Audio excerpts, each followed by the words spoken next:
नमस्कार मित्रांनो, महर्षी स्पर्धा परीक्षा केंद्राच्या ऑनलाईन प्लॅटफॉर्ममध्ये आपणा सर्वांचं हार्दिक स्वागत। मी सुशील कोरे। आज मी तुम्हाला नवीन टॉपिक घेऊन आलेलो आहे, तो म्हणजे खरे खोटे। मागच्या व्हिडिओमध्ये सांगितल्याप्रमाणे आपण तुम्हाला शब्द दिलेला होता की जे काही येणाऱ्या एक्झामच्या दृष्टिकोनातून असणारे जे अत्यंत महत्त्वाचे टॉपिक आहेत त्या टॉपिकचं वर्णनही केलेलं होतं। त्यापैकीच एक महत्त्वाचा टॉपिक तो म्हणजे खरे खोटे। आज या चॅप्टर वरती आपण विश्लेषण करणार आहोत। एकंदरीत एक्झाम मध्ये पडलेले प्रश्न पाहता राज्यसेवेच्या दृष्टिकोनातून 2013 पासून ते 2019 पर्यंतच्या प्रश्नपत्रिका पाहताना या चॅप्टरला अत्यंत महत्त्व दिलं गेलेलं आहे आणि प्रत्येक एक्झाम मध्ये या टॉपिक वरती प्रश्न पडलेला आहे।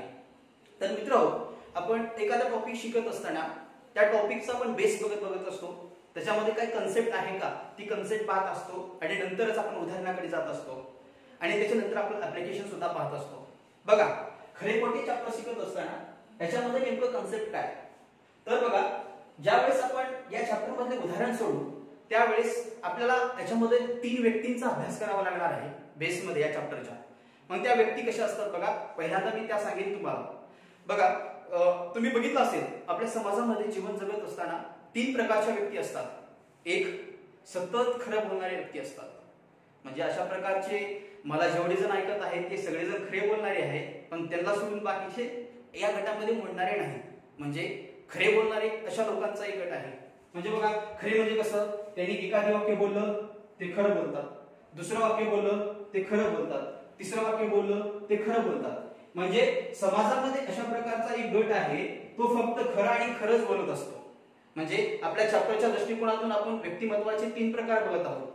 त्याच्यामधला पहिला प्रकार म्हणजे सतत खरे बोलणारे, त्याच्यामध्ये तुम्ही सुद्धा आहात। म्हणजे बघा, ते एक जण पहिलं वाक्य बोललं खरं बोलतो, दुसरं वाक्य बोललं खरं बोलतो, तिसरं वाक्य बोललं खरं बोलतो, असे तो कितीही बोलत जाईल असा खरं बोलणारा, सतत खरं बोलणारा अशा माणसांचा एक गट आहे।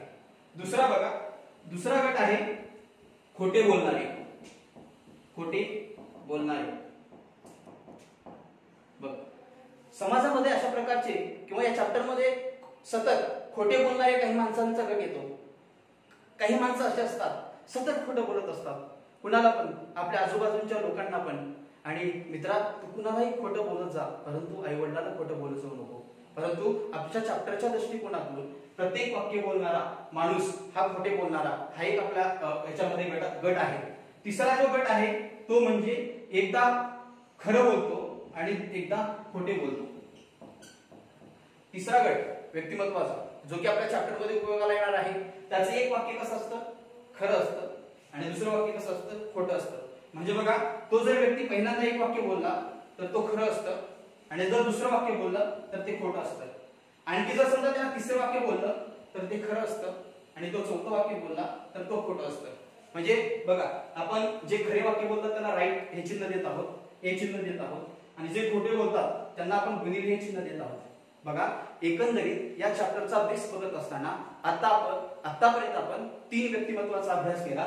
त्याच्यामध्ये पहिला आहे सतत खरे बोलणारे व्यक्तिमत्व, दुसरा आहे सतत खोटे बोलणारे व्यक्ती, आणि तिसरा आहे एकदा खरं एकदा खोटं। म्हणजे समाजामध्ये अशा लोकांची खूप संख्या आहे, 80-90% लोक एकदा खरं एकदा खोटं बोलतात, आणि अशा प्रकारचा हा तिसरा गट आहे।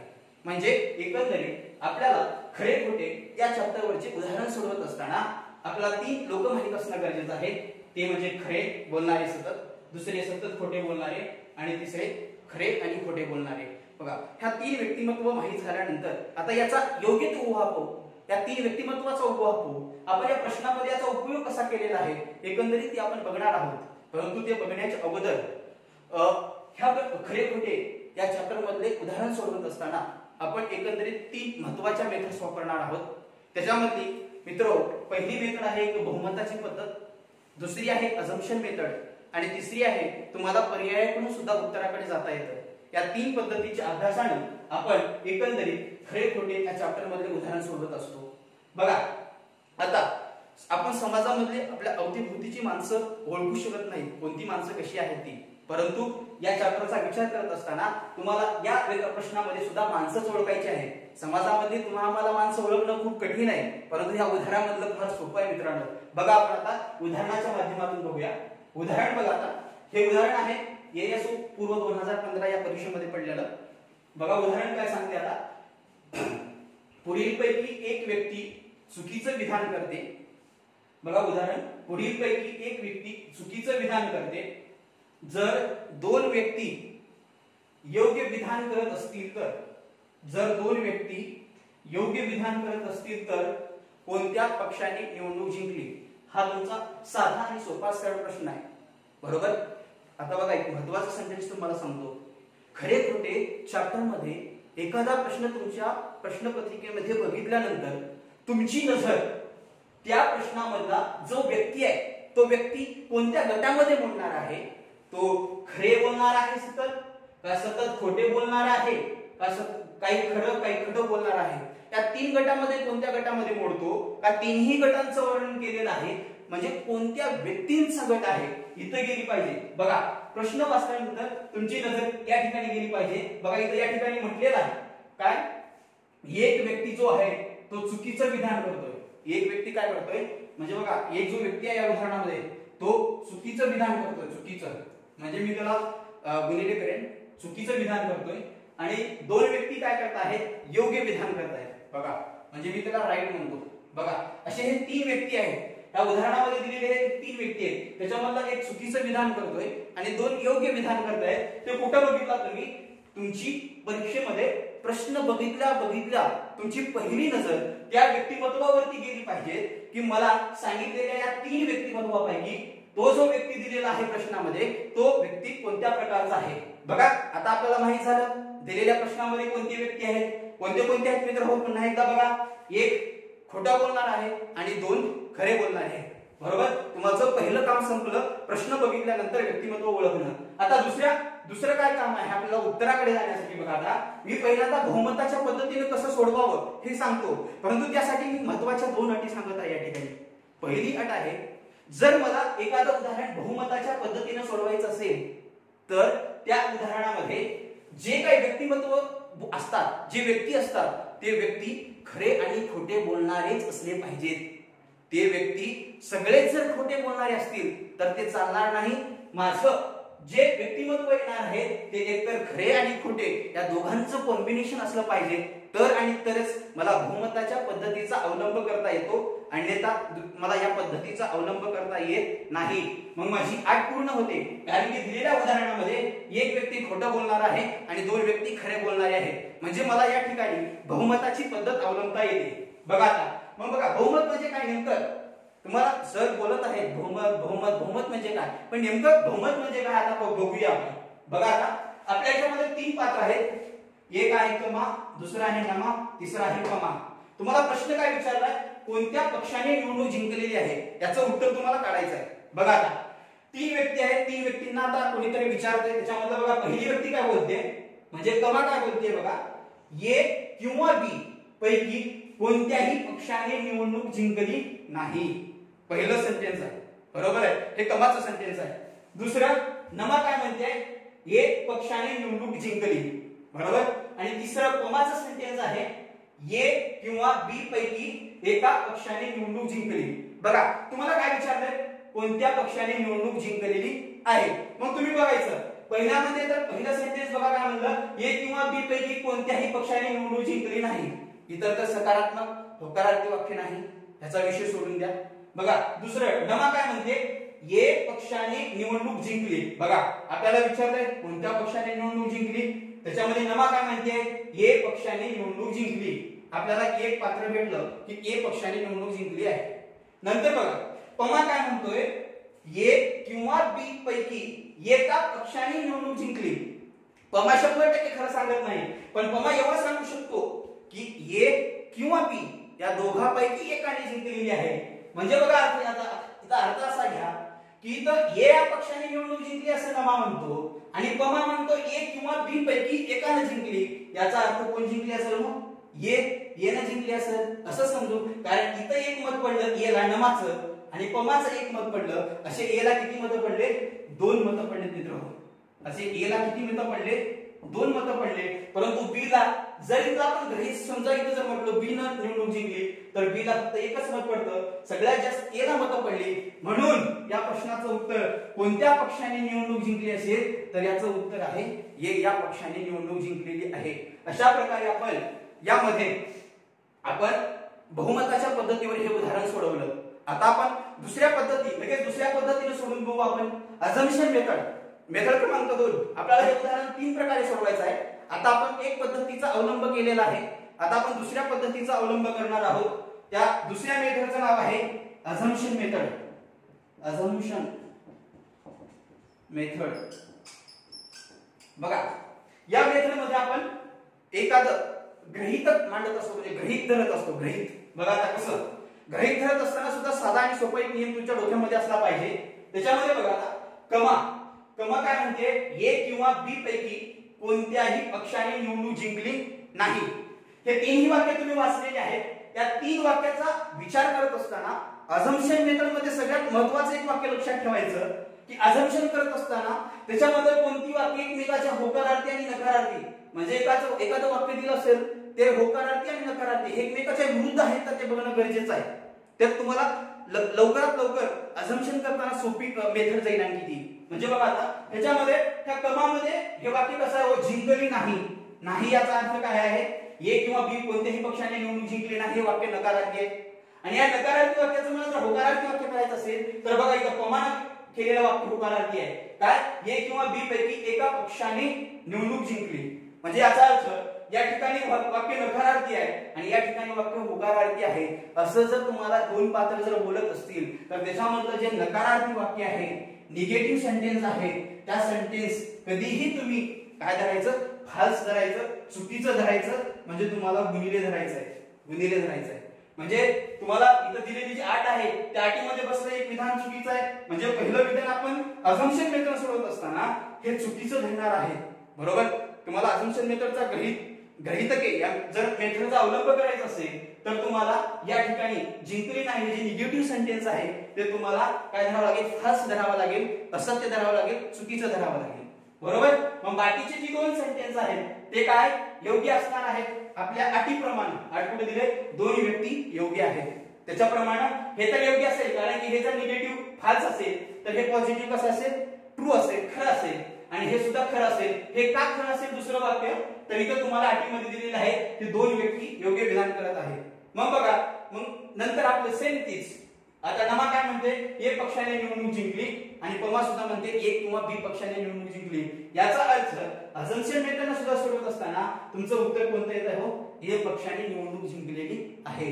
परंतु मित्रहो, आपण अझम्पशन किंवा एखादं वाक्य गृहीत धरत असताना ते सत्य का असत्य कसं धरायचं, अशा प्रकारच्या उदाहरणामध्ये तर आपण बघितलं एक महत्त्वाचा नियम बघितला. जे वाक्य दिलेल्या बोललेल्यापैकी जे वाक्य निगेटिव्ह असतं ते कधीही आपण कसं धरणार आहोत, निगेटिव्ह आणि ते फाल्स धरणार आहोत. बरोबर. अझम्पशन मेथडच्या बाबतीत हे वाक्य लक्षात ठेवणं गरजेचं आहे. ओके. नंतर आपण तिसऱ्या मेथडला आपण हे उदाहरण सोडूया. आपण एकंदरीत 3 मेथडचा यूज करतोय. बरोबर. पहिली जी बहुमताची मेथड आहे ते तुमच्या 60 ते 70% प्रॉब्लेमला उपयोगाला येईल. मित्रांनो, जी तुमची बहुमताची पहिली पद्धत होती ती सगळ्याच प्रॉब्लेमला उपयोगी येणार नाही. हे महत्त्वाचं सेंटेन्स तुमच्या कानामध्ये, तुमच्या मेंदूमध्ये लक्षात असू द्या. कारण बहुमताची पद्धत ही सगळ्याच उदाहरणाला लागू पडणार नाही. तुमची अझम्पशनची पद्धत सगळ्याच उदाहरणाला लागू होते. आणि मी तिसरी जी उदाहरण सांगणार आहे, तिसरी जी पद्धत सांगणार आहे ती तिसरी पद्धत ती सुद्धा आहे ना सगळ्या उदाहरणांना लागू पडते. आपण पुढलं उदाहरण बघत असताना आपण तिसऱ्या सुद्धा मेथडचा उपयोग करणार आहोत. ओके मित्रांनो, आता हेच उदाहरण आपण तिसऱ्या मेथडनं म्हणजे आपण पर्याय पद्धतीने सोडवणार आहोत. बघा, हे उदाहरण सोडवत असताना आपल्याला पहिला जो पर्याय दिलेला आहे तो पर्याय आहे पहिला बी. आता काय बी पर्याय म्हणजे काय, कशाचं उत्तर असणार आहे, कोणत्या पक्षाने निवडणूक जिंकली. बरोबर. तर त्याचं उत्तर जर आपण समजा बी दिलं काय, तर वाक्य काय तयार होईल, बी पक्षाने निवडणूक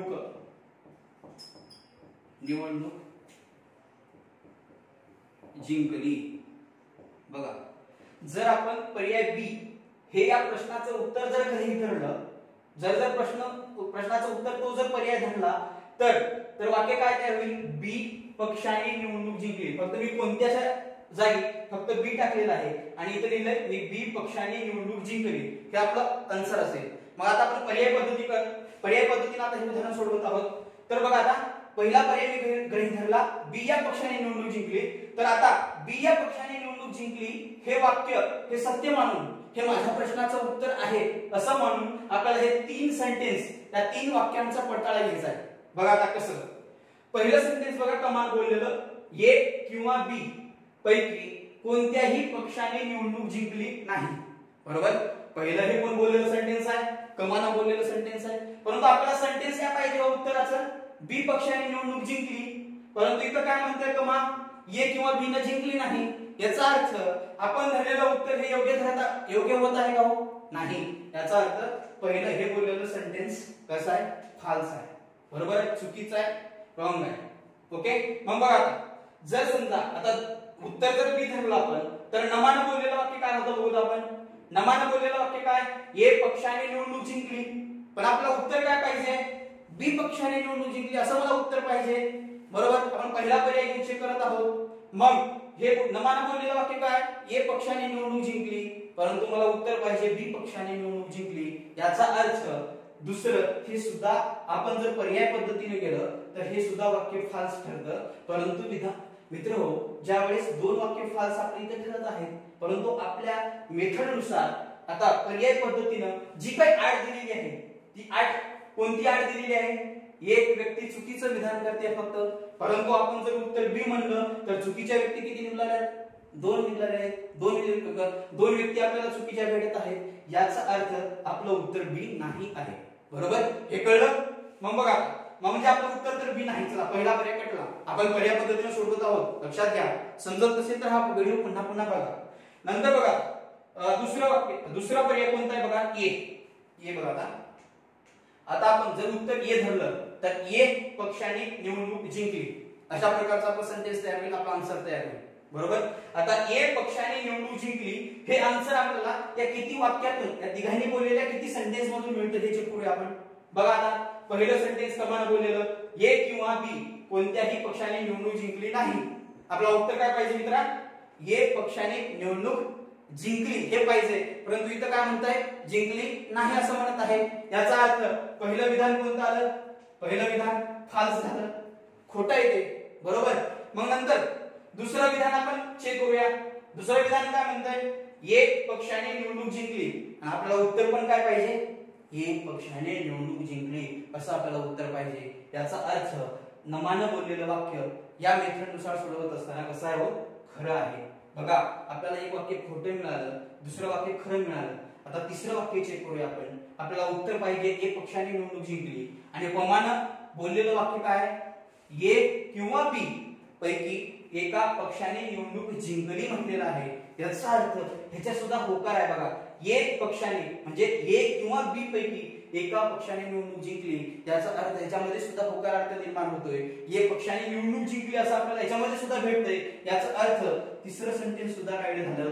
म्हणजे आपल्याला दिलेल्या प्रश्नामध्ये जी आठ होती, एक विधान चुकीचं आहे, एक विधान चुकीचं भेटलं आपल्याला या मेथडने सोडवत असताना, आणि 2 व्यक्ती योग्य बोलतायत. म्हणजे बघा या 2 व्यक्ती योग्य बोलतायत, या 2 व्यक्ती योग्य बोलतायत, हे चुकीचं बोलतंय. आपण हे सुद्धा कोणत्या मेथडने सोडवलं तरी आपण तिसऱ्या पर्यायी पद्धतीने सोडवलेलं आहे. अशा प्रकारे मला एक उदाहरण खरं खोटं हे परीक्षेमध्ये येणारं 3 पद्धतीने सोडवलं जातं. त्याच्यामध्ये पहिली पद्धत आपण सोडवली ती म्हणजे बहुमताची पद्धत.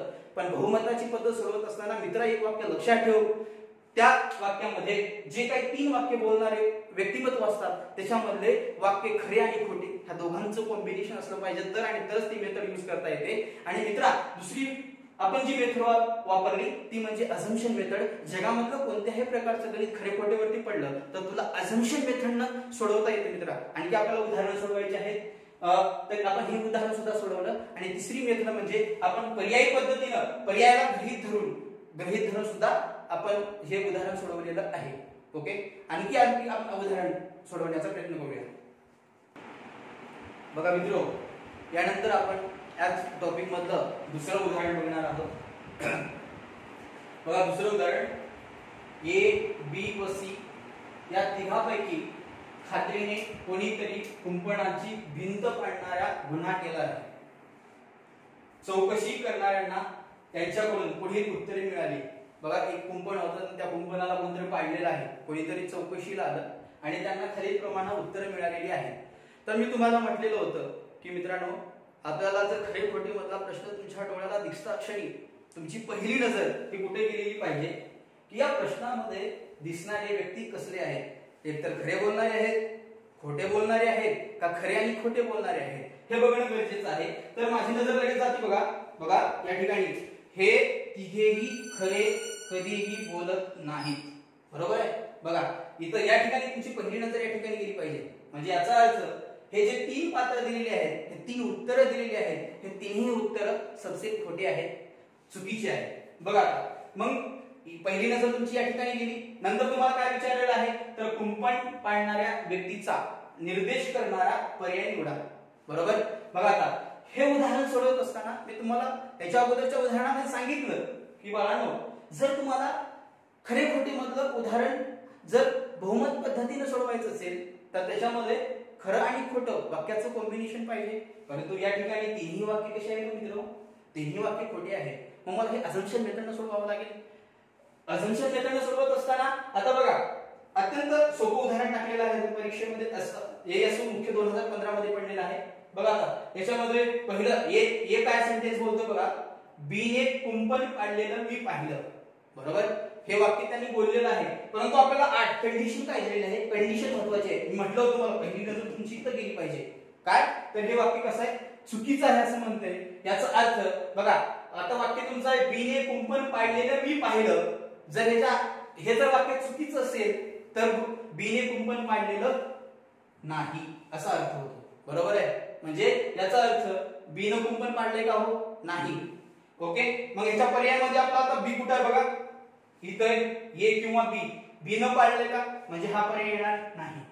इथं आणखी कुठे आहे बी बघा, इथं ए आणि बी मिळून म्हणले बी येणार आहे का, मिळून म्हटलेलं आहे. बरोबर आहे. बी तर येणारच नाही. याचा अर्थ हा सुद्धा पर्याय कसा आहे, चुकीचा आहे. आणि फक्त बी म्हटलेलं आहे, बी फक्त बी येणार आहे का, येणार नाही. याचा अर्थ तुम्हाला लागलीच उत्तर मिळालेलं आहे, उत्तर सी आहे. परंतु बघा आणखी तुम्ही आपल्याला उत्तर तर मिळालेलं आहे आणि ते आपण याला इलॅबोरेट करण्याचा प्रयत्न करूया.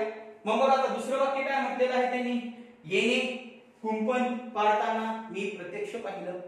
हे वाक्य कसलं आहे, चुकीचं आहे. याचा अर्थ येणे सुद्धा कुंपण पाडलेलं नाही. ये तर पर्याय बघा इथं आहे म्हणजे हे पर्याय आधीच कॅन्सल झाला, म्हणजे येणं पाडलेलं नाही हा कॅन्सल झाला. हे सुद्धा दोन कॅन्सल होऊ शकतात. नंतर बघा आणखी काय म्हटलेलं आहे, बी पहारीने कुंपण फोडताना मी पाहिलं. याचा अर्थ बी न कुंपण फोडलेलं नाही. कारण हे कुठं कळतंय आपल्याला तर हे सेंटेन्स महत्वाचं आहे. तिघेही काय खोटे आहे. याचा अर्थ बी नही कुंपण पाडलेलं नाही, ए नही कुंपण पाडलेलं नाही.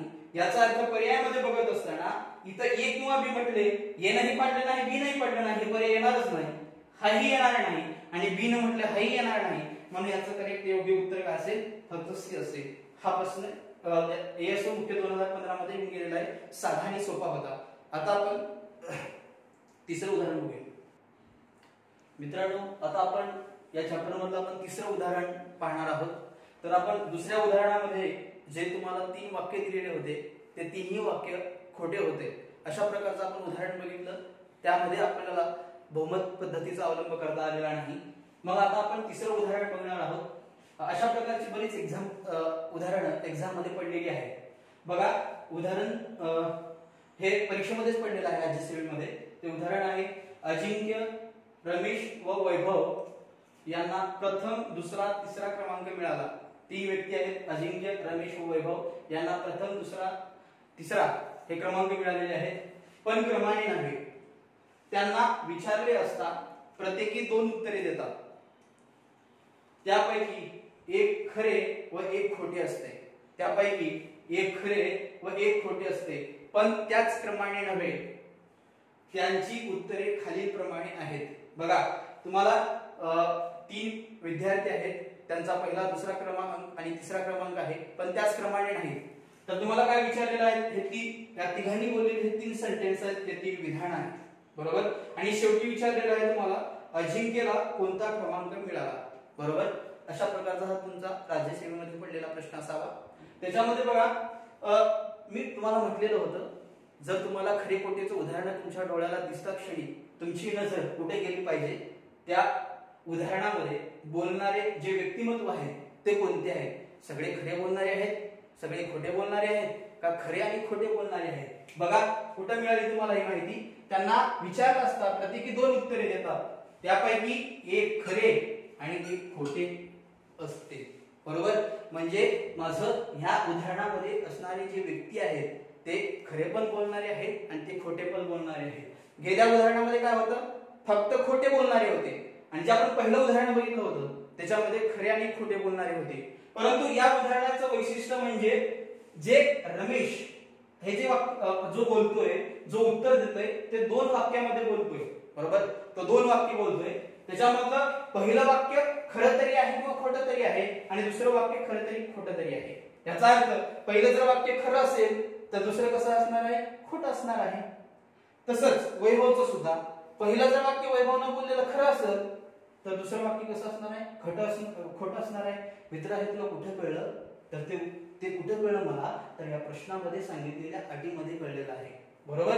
मग तिसरं सुद्धा अजिंक्यनं बोललेलं सुद्धा वाक्य कसं असेल? एक पहिलं खरं तरी असेल नंतर खोटं तरी असेल आणि दुसरं पहिलं जर खरं असेल तर दुसरं खोटं असेल, अशा प्रकारे आपल्याला इथे सांगितलेलं आहे। मग बघा आता अशा प्रकारच्या उदाहरणामध्ये तुम्हाला मी बोललो होतो जर ह्याच्यामध्ये खरे आणि खोटे व्यक्ती आले तर त्याच्यामध्ये बहुमत पद्धतीचा अवलंब करावा। मग सर बघूया आपण बहुमत पद्धतीचा अवलंब होतो का? बघा जर मला बहुमताच्या पद्धतीचा अवलंब करायचा असेल तर रमेशने बोललेलं वाक्य बघा काय आहे? मला प्रथम क्रमांक मिळाला असं रमेश म्हणतोय, बरोबर? आणि अजिंक्यला दुसरा क्रमांक मिळाला, असे त्याचे 2 वाक्य आहेत। बर समजा जर फक्त आता आपल्याला बहुमताचा पद्धत जर अवलंब करायचा असेल तर आपण होकारार्थी सेंटेन्स बघू। तर मला प्रथम क्रमांक मिळाला असं कोण म्हणतोय? रमेश म्हणतोय, बरोबर? इथं वैभव सुद्धा काय म्हणतोय? मला प्रथम क्रमांक मिळाला। बघा रमेश स्वतः म्हणतोय मला मिळाला, वैभव सुद्धा स्वतः म्हणतोय मला मिळाला आणि अजिंक्य सुद्धा काय म्हणतोय? मला प्रथम क्रमांक मिळाला। याचा अर्थ तिघही म्हणतात मला मिळाला, मला मिळाला, मला मिळाला। याचा अर्थ या सेंटेन्स वरून तरी आपल्याला बहुमत मिळालं हे काढता येत नाही। त्या एकही सेंटेन्सचा विचार केला तर बघा अजिंक्यला इथं दुसरा म्हटलेला आहे, रमेशला दुसरा म्हटलेला आहे, रमेशला तिसरा म्हटलेला आहे। इथंही तुम्हाला पहिला कोणाला मिळाल्याचं बहुमत होत नाही। याचा अर्थ पूर्ण या तिन्ही वाक्याचा तिघांच्या विधानांचा विचार करत असताना आपल्याला बहुमत कुठे मिळत नाही, कारण की प्रत्येक जण म्हणते मी पहिला, मी पहिला, मी पहिला, परंतु आपल्याला बहुमताची पद्धतीचा अवलंब आता या ठिकाणी आपल्याला करता येत नाही। तर मित्र पण आपल्याकडे 2 मेथड उरतात आणि त्या दोन्ही युनिव्हर्सल मेथड आहेत। त्या मेथड म्हणजे एक असम्पशन मेथड आणि दुसरी तुमची पर्याय करून उत्तराकडे जाण्याची पद्धत। या दोन्ही मेथड प्रमाणे आता मला हे उदाहरण आहे ना हे सोडवता येतं। तर बघूत आपण आता जी आपली युनिव्हर्सल मेथड आहे त्या 2 त्याच्यामध्ये आपण असम्पशन मेथडने उदाहरण सोडवूया। ओके बघा आता उदाहरण सोडवत असताना आता असम्पशन मेथडने मला उदाहरण सोडवायचं आहे। तर आता ह्याच्यामध्ये रमेशने 2 वाक्य बोलतोय, त्याच्यामधलं पहिलं आहे मला प्रथम क्रमांक मिळाला आणि त्याचं दुसरं वाक्य आहे अजिंक्यला दुसरा क्रमांक मिळाला। आता मला जर हे उदाहरण असम्पशन मेथडने सोडवायचं असेल तर मला हे पहिल्यांदा खरं तरी मानावं लागेल नाहीतरी खोटं तरी मानावं लागेल, कारण हे मला इथं सांगितलेलं आहे एक वाक्य काय खरं आहे आणि दुसरं वाक्य कसं आहे खोटं आहे, इथं सांगितलेलं आहे। मग बघा आता रमेशने बोललेलं जे पहिलं वाक्य आहे ते पहिलं वाक्य मी खरं मानतो, बरोबर आहे? बघा मला प्रथम क्रमांक मिळाला हे वाक्य मी काय आहे पहिलं खरं मानलेलं आहे। इथं काय लिहूया आपण? प्रथम, पहिल्यांदा आपण एक खरं मानलेलं आहे आणि इथे बघा पहिल्यांदा आपण पहिलं वाक्य खरं मानून आपण चेक करूया। मला प्रथम क्रमांक मिळाला, बरोबर असं रमेशने बोललेलं वाक्य खरं मानलं तर ऑटोमॅटिक दुसरं वाक्य कसं असणार आहे? चूक असणार आहे। कारण कसं कळलं हे सर? उगाच का चूक असं नाही, कारण अटीमध्ये सांगितलेलं आहे रमेशने बोललेलं एक वाक्य खरं असणार आहे आणि दुसरं खोटं असणार आहे। आपण पहिलं खरं मानलेलं आहे याचा अर्थ दुसरं कसं आहे? खोटंच असणार आहे, बरोबर? नंतर मला सांगा जर रमेश मला प्रथम क्रमांक मिळाला हे जर खरं असेल तर वैभव सुद्धा काय म्हणतोय मला प्रथम क्रमांक मिळाला, तर हे कसं असेल? हे नक्कीच खोटं असेल, कारण प्रथम क्रमांक आपण रमेशला दिलेला आहे, बरोबर आहे? पहिला क्रमांक आपण कुणाला दिलेला आहे? रमेशला दिलेला आहे, रमेशला, बरोबर आहे या ठिकाणी। मग आता रमेशचा वैभवचा पहिला क्रमांक येणार आहे का? नाही, याचा अर्थ हे कसं असणार आहे? चूक असणार आहे। आणि हे जर चूक असणार असेल, चूक जर असेल तर हे कसं असणार आहे? हे खरं असणार आहे, कारण वैभवनं एक बोललेलं वाक्य चुकीचं आहे आणि एक कसं आहे? खरं आहे, बरोबर? मग आता रमेशला दुसरा क्रमांक मिळाला असं हे वाक्य कसं असेल? खरं असेल। मग मला सांगा ज्या वेळेस पहिलं वाक्य मी खरं मानून ज्यावेळेस पहिलं वाक्य खरं मानून ज्यावेळेस कन्क्लुजन काढलं त्यावेळेस मला सुद्धा काय भेटलं, रमेश भेटलं. आणि ज्यावेळेस वैभवने बोललेलं वाक्य मी खरं मानलं, हे जर चुकीचं मानावंच लागेल, कारण की पहिला क्रमांक ऑलरेडी रमेशला मिळालेला आहे. तर यानं बोललेल्या वाक्याप्रमाणे रमेशला दुसरा क्रमांक मिळत आहे. आणि पहिलं तर रमेशला आपण काय केलेलं आहे, पहिला क्रमांक मिळालेला आहे आणि पुन्हा सुद्धा दुसरा रमेशला मिळालेला आहे. म्हणजे कसं आहे, आपण मानलेलं हे अझम्पशन कसं आहे मित्रांनो, हे चुकीचं आहे. कारण एकालाच आपल्याला 2 नंबर देता येणार नाहीत ना. रमेश जर एक असेल तर दुसरा कोणीतरी यायला पाहिजे होता या ठिकाणी, आणि पहिला आणि दुसरा रमेश येतोय. याचा अर्थ आपण जे गृहीत धरलेलं सेंटेन्स होतं पहिलं, हे कसं आहे, हे चुकीच्या पद्धतीने गृहीत धरलेलं आहे. म्हणून आपण या वाक्याला आपण खरं गृहीत धरू शकत नाही. म्हणून आपला उत्तर पडताळा हेतू काय आहे, हे काय उत्तरा प्रश्नाचं उत्तर मला हे योग्य मानून येत नाही. तर मग आता मला याला काय म्हणावं लागेल, हे जे वाक्य मी बरोबर धरलेलं होतं ह्या वाक्याला मला चूक धरावं लागेल. आता आपण चेक करूया, ह्या तर केसनं आपलं उत्तर आलेलं नाही. बघा आता आपण काय करूया, आता हे पहिलं सेंटेन्स जे होतं त्याला आपण रॉंग धरूया, बरोबर. आता बघा दुसऱ्या प्रमाणे ह्याला आपण रॉंग धरलं. रमेशने बोललेलं पहिलं सेंटेन्स आता आपण रॉंग धरलेलं आहे. मला प्रथम क्रमांक मिळाला, हे वाक्य कसं आहे आता चुकीचं आहे. हे जर चुकीचं असेल तर नक्कीच हे कसं असणार आहे मित्रांनो, योग्य असणार आहे. म्हणजे अजिंक्यला कसं आहे, दुसरा क्रमांक मिळाला, बरोबर. मग बघा आता मला प्रथम क्रमांक मिळाला हे चुकीचं आहे, बरोबर आहे. तर आता वैभव काय म्हणतो, मला प्रथम क्रमांक मिळाला, हे काय धरू आपण, बरोबर धरूया, हे योग्य. कारण हे चुकीचं धरलं होतं, हे मी योग्य धरू शकतो आणि हे योग्य धरलं. तर बघा आता रमेशला दुसरा क्रमांक मिळाला, या ठिकाणी काय म्हटलेलं आहे, रमेशला दुसरा क्रमांक मिळाला. जर समजा हे वाक्य जर मी योग्य धरलं तर हे वाक्य कसं आहे, चुकीचं आहे. कारण यानं बोललेलं एक वाक्य खरं आहे आणि दुसरं वाक्य कसं आहे, खोटं आहे. याचा अर्थ आता बघा वैभव दुसऱ्या वाक्याप्रमाणे मला प्रथम क्रमांक मिळालेला आहे, हे खरं योग्य आहे. बघा आतापर्यंत जे आपला पडताळ आहे ना योग्य आलेला आहे. आता इथं तिसऱ्या अजिंक्यनं बोललेल्या वाक्याला हेच लागू होतं का बघूया. बघा आता इथं मला प्रथम क्रमांक मिळालेला आहे, हे जर योग्य असेल तर हे मला प्रथम क्रमांक मिळालेला आहे, हे कसं असणार आहे, हे सत्य, हे नक्कीच चूक असणार आहे. कारण की एक क्रमांक आपण इथं दिलेला आहे, बरोबर आहे. मग बघा आता आणि पुढलं सेंटेन्स काय आहे, रमेशला तिसरा क्रमांक मिळालेला आहे, हे कसं असेल वाक्य, हे योग्य असेल, बरोबर आहे. बघा आता पहिल्या सेंटेन्स मधून आता आपल्याला 3 सेंटेन्सचा विचार करत असताना आपल्या अटीप्रमाणे बघा एक खरं आणि एक खोटं. बघा रमेशनं बोललेलं एक खरं एक खोटं, एक खरं एक खोटं वैभवनं बोललेलं, अजिंक्यनं बोललेलं एक खोटं एक खरं, बरोबर आपल्या अटीमध्ये बसलेलं आहे. आता पडताळा घेऊया आपण. बघा आता बोललेल्या योग्य रमेशनं बोललेल्या वाक्याप्रमाणे योग्य नंबर म्हणजे अजिंक्यला जो मिळालेला नंबर आहे तो कोणता आहे, दुसरा आहे. बघा आपण दुसरा क्रमांक कोणाला दिला, दुसऱ्या अटीप्रमाणे अजिंक्यला दिला, बरोबर आहे, अजिंक्यला. मग बघा मला प्रथम क्रमांक मिळाला आहे, योग्य जर असेल तर वैभवला आपण एक क्रमांक दिलेला आहे, कुणाला, वैभवला, वैभवला. आणि बघा आता तिसरं रमेशला तिसरा क्रमांक मिळाला, याचा अर्थ तिसरा कुणाला मिळालेला आहे, रमेशला. बघा मित्रांनो ज्या वेळेस आता मी पहिल्यांदा हे योग्य धरलं होतं त्यावेळेस माझा पडताळा योग्य आला नाही.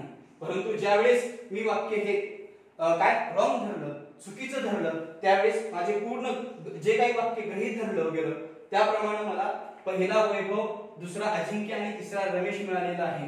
म्हणजे याचा अर्थ आपण हे उदाहरण सोडवत असताना अझम्पशन पद्धतीचा वापर केला आणि अझम्पशन वापर करत असताना तुम्हाला पहिल्यांदा एकदा योग्य कोणतं आहे योग्य धरून उत्तर काढावं लागेल पहिलं वाक्य, आणि दुसरं अयोग्य धरून काढावं लागेल. पण शेवटी पडताळा केल्यानंतर पडताळा ज्याचा योग्य आला ते तुमचं उत्तर असेल. तर मी पहिल्यांदा दुसऱ्या पद्धतीने हे जेव्हा रॉंग धरलं त्यावेळेस मला हे पात्र मिळाले, तर त्याच्यामध्ये पहिला वैभव आला, दुसरा अजिंक्य आला आणि तिसरा रमेश आलेला आहे, बरोबर.